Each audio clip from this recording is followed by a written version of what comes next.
guys, welcome back to my channel. I hope that you guys have had a really great week, a positive week. And if anything negative has happened, I hope that this weekend you guys take the time for yourselves to try to find something positive and something negative that's happening in your life. I want to take the time to also say thank you to those who are tuning in to watch, because if it wasn't for you guys tuning in to watch these videos, then of course I wouldn't be producing them because nobody would be watching them. As long as one person tunes in to watch our channel, then I'm gonna keep spreading positive messages and making videos for that one person. That has always been my end goal, is to just, if I can make someone laugh or I can inspire someone through any stories or any mom advice, then that's what my biggest goal is for this family channel. So welcome back to those who have been watching. This is the Feeding Five family channel. So today I want to talk about Mia's birth story. She's my third child, my baby girl. I have two boys and one girl. I want to speak on her story because there was a lot of complications and it was really traumatizing to my life, but it also marked me and my husband's life, my family's life, in good and negative ways. So a little backstory before I get into it. And I'm sorry that I'm at this angle, but my daughter, if you can see her on the screen, she's asleep right now. So that's why I'm recording on the floor. So I have three kids.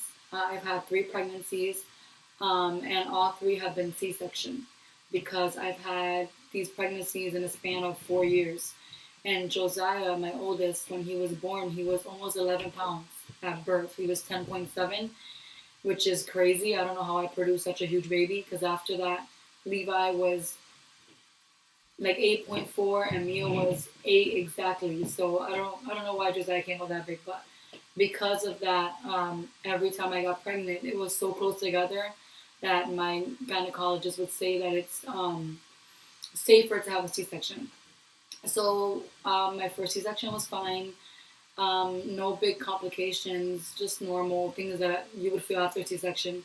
The second time was also the same, nothing, no complications, a normal C-section. Now with Mia, they were concerned because I gave birth to Levi and I got pregnant in that same year with Mia. I gave birth to him in March, and in December I got pregnant with Mia. And they were just more precautious going into the C-section because I had already had a C-section like barely a year before that. But they were telling me, you'll be fine, you're gonna be okay, whatever. So during the C-section, for those who've never had a C-section, what happens is they take you into a waiting room. You wait there with IVs for a couple hours to make sure you're hydrated. You can't eat anything, and then they walk you over to the operating room, which is very cold.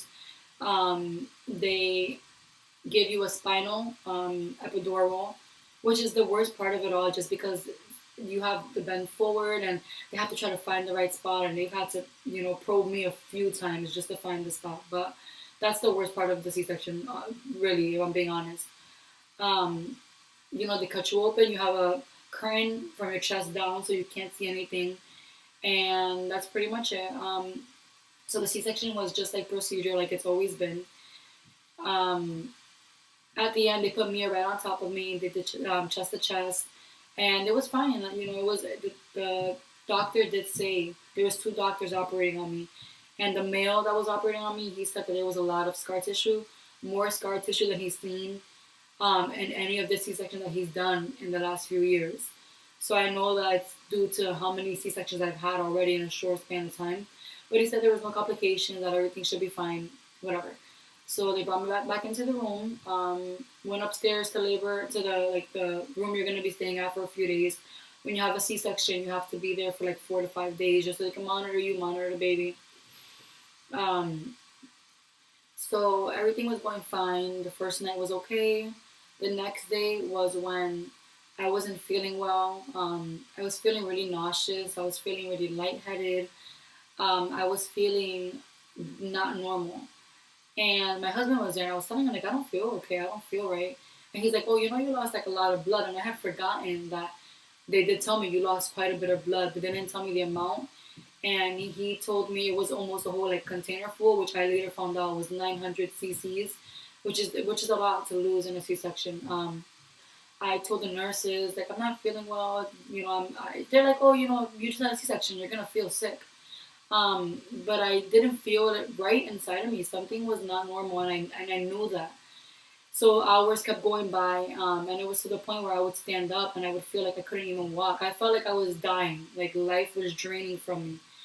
And to the point where I called a nurse in, and thank God a different one came in. And I told her, I said, listen, take my vitals, something. I don't feel well.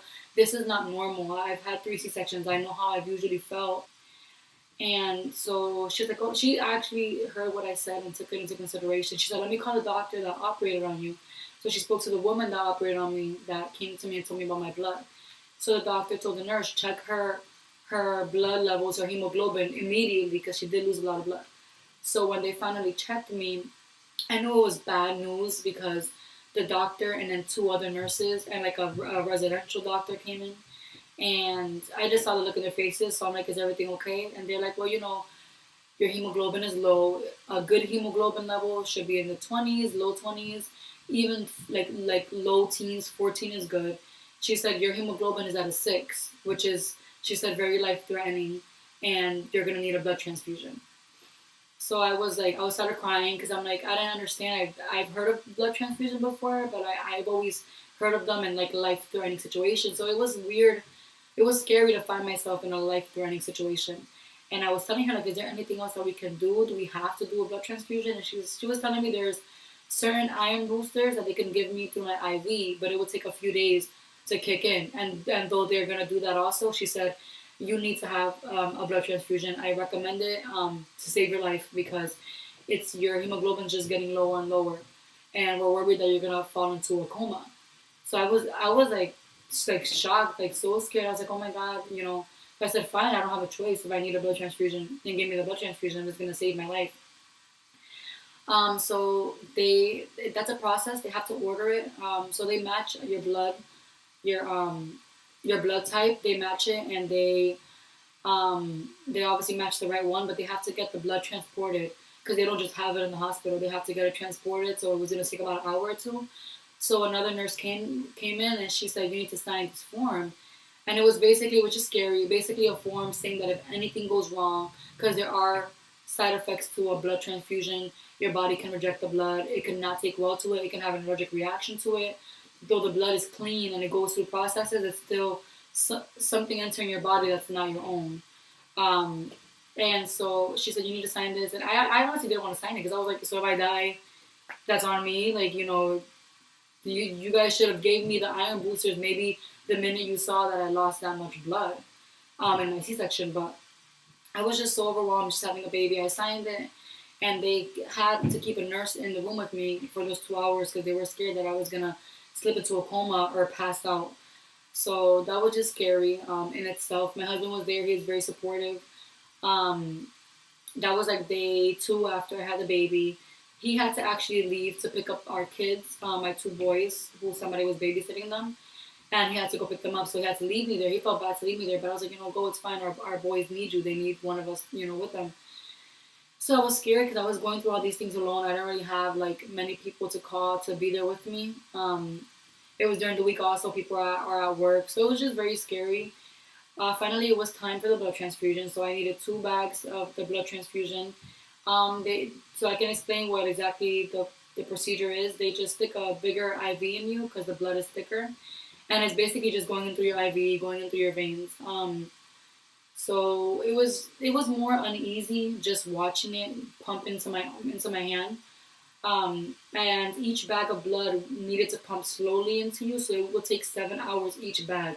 So I was hooked up to it for 14 hours, which was just, it really did suck. And it was just scary, and it was just overwhelming, and I was limited to moving, but thank God that the blood they put inside of me, my body received it. I actually felt a lot better once I got it. After the first bag wasn't even halfway through, I felt like a big difference. I felt stronger. I felt literally more alive. So I know that I needed it. It was just scary to have to go through getting a blood transfusion, because that's something that's really serious. Um, so during the procedure of the blood transfusion, I was laying on my right side, so I wouldn't pinch the IV. and I noticed that I had like a lot of pain on my right side. Now, after you have a C-section, your stomach's gonna hurt because your organs are like everything is just going back into place. Your incision is hurting a little bit. But it felt different. It felt like a stronger pain. It was really, really, really painful. So after the blood transfusion, that thank God everything went well and I felt better. And before ending that chapter on the blood transfusion, I just want to say anybody who has lost blood or during a regular labor or a C-section, if you don't feel well, speak on it and ask them, can you guys check my hemoglobin? Can you check my blood? Check everything I need to check to make sure that it's okay because I'm not feeling well. If I wouldn't have continued to tell the nurses, listen, I'm not feeling good. This doesn't feel normal. If they wouldn't have checked my blood, like what would have happened? Would I have passed out? Would I have died? Like it's really scary to think about the what ifs, but I'm just glad that I listened to my body. And more because it was my third time around. So I already knew what to expect with a C-section. So I knew the signs when they weren't normal. It might not be the same for someone who has their first C-section or who gives birth to their first baby. You might feel things that feel normal, but if you literally feel like you're dying, like your life is draining from you, advocate yourself to whoever you need to speak to, doctors, and tell them I don't feel well. Check everything you need to check because I am just not okay. So my advice is just speak if you don't feel well, even if it's just one day after giving birth and it doesn't sit right with you. There's no harm done with them running tests, even if it bothers them. There's no harm done. Continue to fight for yourself. Um, so with the pain on my right side, I called the doctor that did the C-section. She thank God that she followed me throughout this journey, so I didn't have to explain myself to multiple doctors. She already knew what was going on with me, but she felt a spot in my stomach that I told her it feels really hard. It was like a ball, like really hard. And she just told me, it could just be because of the C-section. We're gonna keep an eye on it. And that's about it. She didn't say anything else, and no tests were run. I don't know what it could have been. So I was just like, well, maybe it's just something new this time around. The next few nights that I was there in the hospital, they went they went okay. I still felt nauseous. I wasn't feeling good. It's still for one day I felt okay after getting the blood transfusion, and then just the days after that I was still feeling really sick. The pain on my right side was still really hurting. Like even to stand up and walk, it felt like I was carrying like a ball in my stomach. It didn't feel right, but because they didn't keep checking on it, I just figured it is what it is. It'll go away, whatever it might be. And even me being discharged, I felt something wasn't right. I didn't feel okay. I just felt very sick. And since I had already gotten the blood transfusion, and I asked them before I left the hospital, can you please check my blood levels to make sure they're okay? And they checked it again, and they were already like at an 18. So it wasn't that I needed more blood. So because I don't know what was wrong with me, they discharged me. I went home. That night, I remember that night it was the worst night ever. I I couldn't even get up to pump. I couldn't even get up to hold Mia. My body didn't feel okay, and even the spot on my stomach. I told my husband, "Look, it's very red. Like it doesn't. It looks like it's growing even."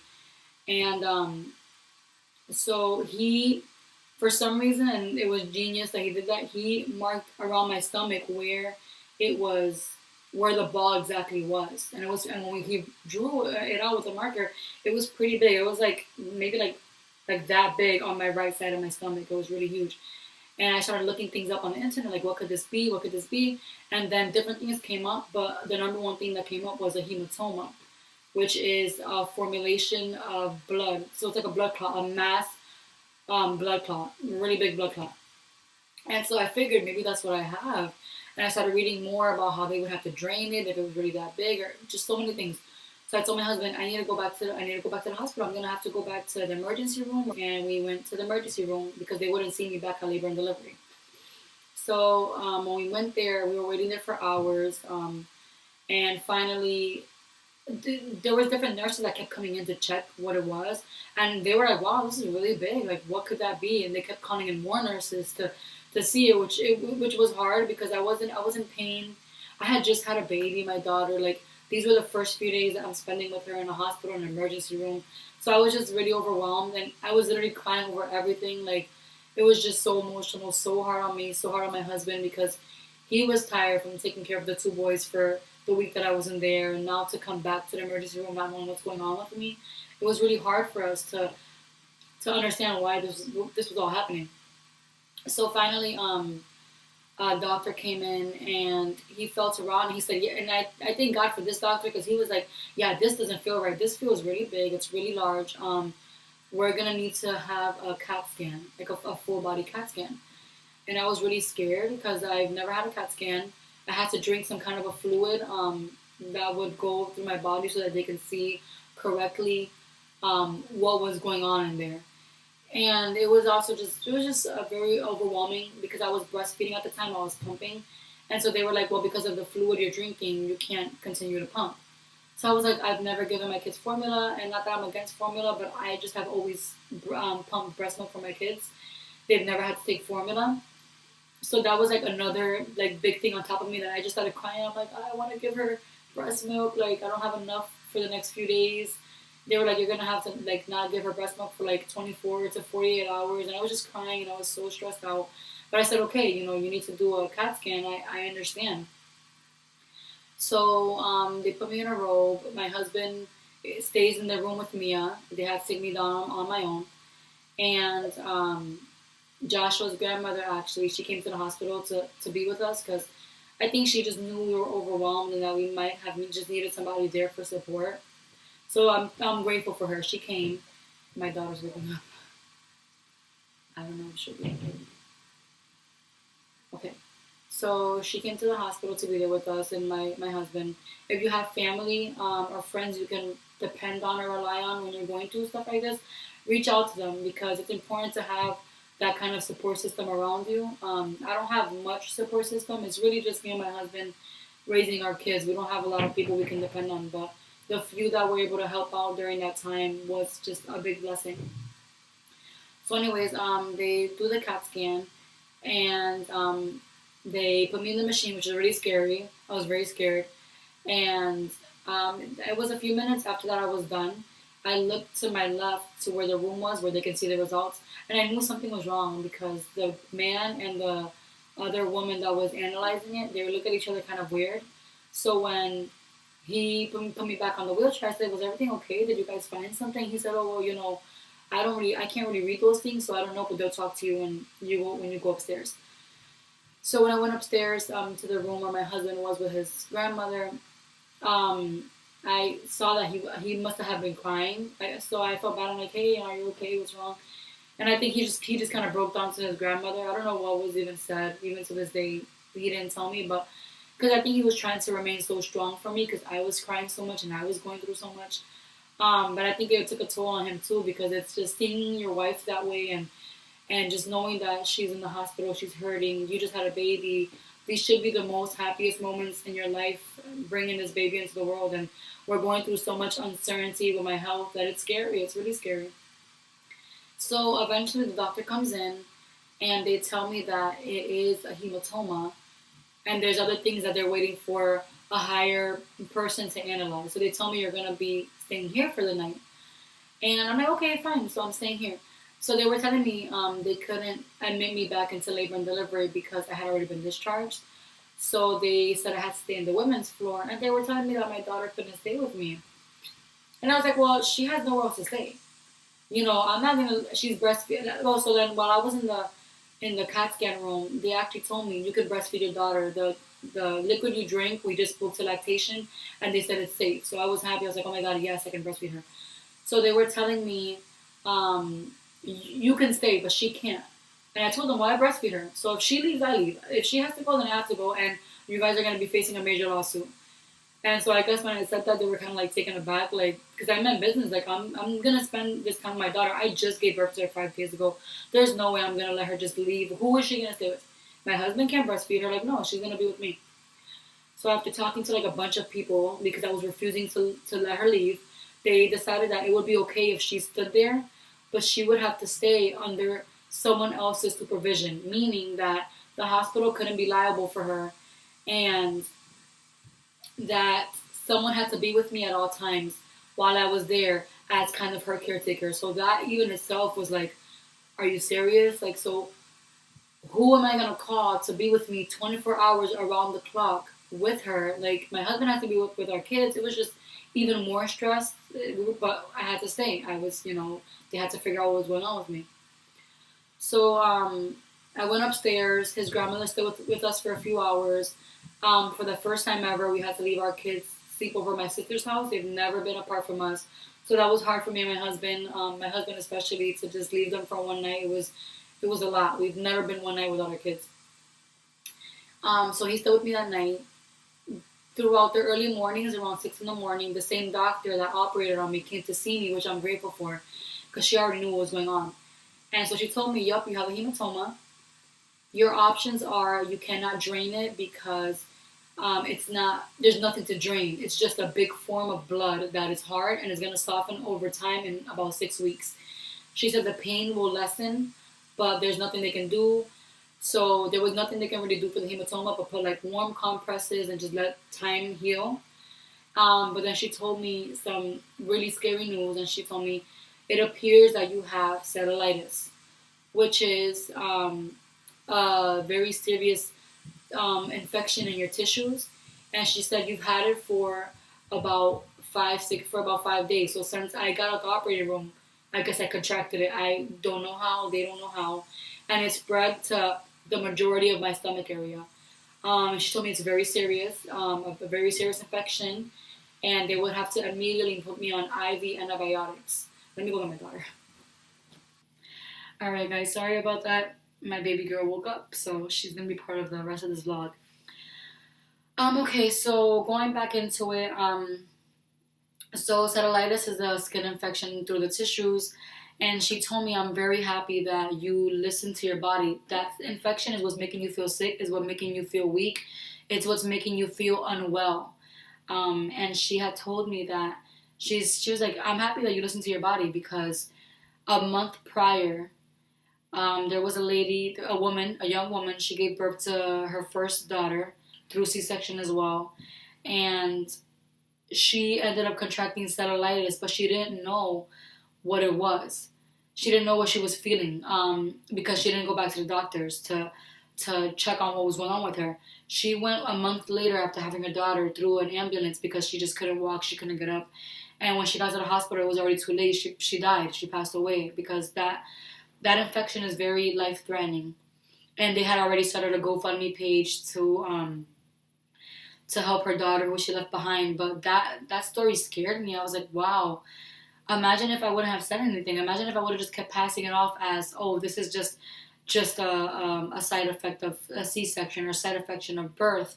That's why I wanted to put my story out there to let you guys know that if you don't feel well in any way, in any type or form in your body, your head, anything, go back to the hospital and advocate for yourself. These doctors, they're just going on a sliding scale of what you should be feeling after a procedure. And all they mention to you are the possible risks that are very rare or only 2% or whatever. I fell under that percentage with the blood transfusion, with the hematoma, with the cellulitis. I fell under those rare cases of, oh, it shouldn't happen. Yeah, baby girl.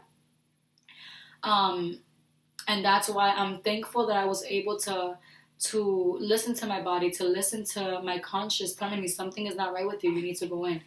But it makes me sad to know that mother, she didn't have the same intuition because she had her first baby. She probably didn't know, and maybe she did mention it, and they just told her, "Oh, you're fine. That's just a side effect."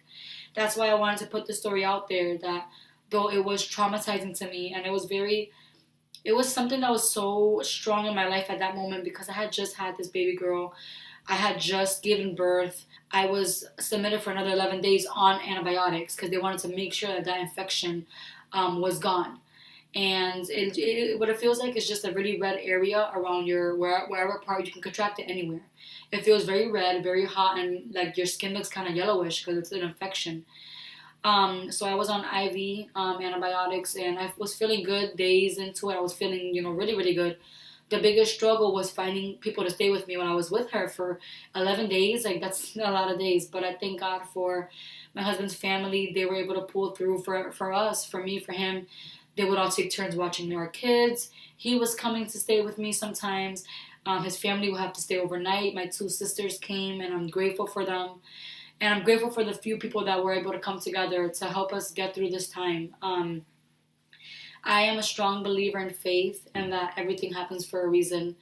I believe the reason for this was so I could put the story out there, so that other women who maybe are about to have a baby the first time or second time around, or their 4th child, that maybe this story, if they come across it, can resonate with them, and they can say, wow, I need to listen to my body and advocate for myself and make sure that you are doing everything you can to be okay, and that you're not facing life-threatening side effects, and that you're advocating for yourself. The biggest thing is to speak up. If I had not spoken up, I probably wouldn't have been here if I hadn't spoken up. Who knows? But I did speak up, and I am here. And that's why I wanted to share this story.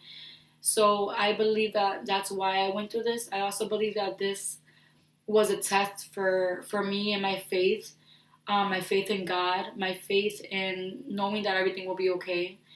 My husband, he rose up during this time. He had to take 3 weeks off of work unpaid. We were going through financial issues already before that, but I thank God that we were able to pull through and we're okay. I can't say that we've ever lacked food, a home, or anything, because God has always provided. But I saw in him this father rise up and take care of our 2 boys at home, come to the hospital, be there with me, and through it all, he was just so positive, so strong. And it honestly made me, it honestly made me fall in love with him even more, just because I saw this side of him that I had never seen. And even after that, I've continued to see that side rise up in him, because I know that impacted us. To know that he could have lost me, to know that something could have happened. So I am grateful for the things that I go through, good and bad, because I believe that we learn from them. If you feel anything in your body after a baby, during a baby, whatever, during your pregnancy, just speak up for yourself. Ask them to run all the proper tests. Whether they think it's a long shot that you have anything, just ask them, well, you know what, is there a problem with running a test on me? Is there a problem with doing a CAT scan? Your insurance should cover it. They don't have to worry about it. So do what you need to do to make sure you're okay, and speak up if you don't feel well. That's my birth story with Mia. I have so much experiences that I want to share through mom vlogs, through this YouTube platform. Not because I'm an expert at everything, because I'm most certainly not. I've learned through a lot of trial and error. But I do have 3 little kids, so I believe that I have good advice I can give from mistakes that I've made. So I want to continue doing these vlogs. If there's a topic that maybe you want me to speak on, you can leave it in the comments below, and I will definitely put a video out about it. Share this video on your platforms, on your social medias if you'd like, just to spread this word out to moms who are about to become moms or who are already moms, so that they can see this video and be inspired and be informed. And that's my story. That's all for today. If you like this, give it a thumbs up. If you haven't subscribed, make sure you subscribe if you want to continue to see these videos and be updated with the Feeding 5 channel. As always, I thank every single one of you guys for watching, and until next video.